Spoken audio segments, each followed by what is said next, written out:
seahorse farming, it was brand new when I was studying aquaculture back in 1997, and I was so fortunate to get a job as senior biologist back in 1998.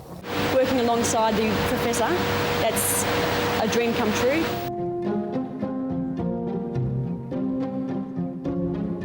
The purpose of seahorse farming back then, the market for seahorses was actually the traditional Chinese medicine market.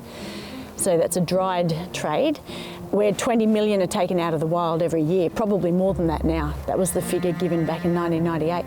And so it was a conservation push to breed seahorses and provide a captive bred seahorse and leave the wild populations alone.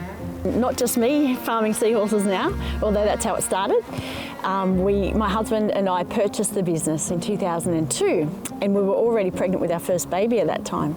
So we have continued to have babies, and we now have 4 of our children are working for us, which is pretty exciting.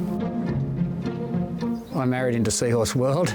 I was originally working in the forest industry in Tasmania, which is another well-known industry in this state.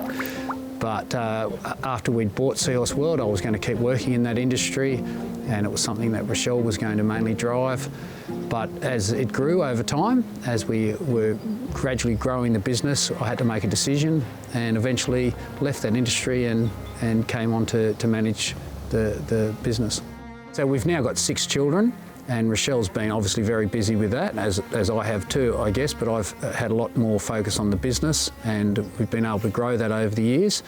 We ended up taking on Seahorse World, which was set up originally as a separate business, but we took that on in 2010 as well, and we've been able to grow the tourism side because we're such a unique visitor experience.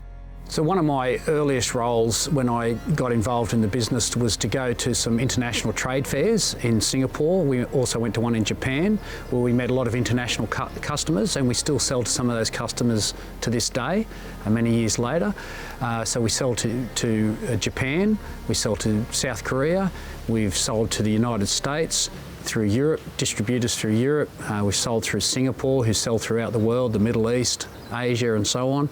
We've sold directly to places as unusual as Brunei, Guam, Underwater World has bought seahorses off us regularly, and many other countries.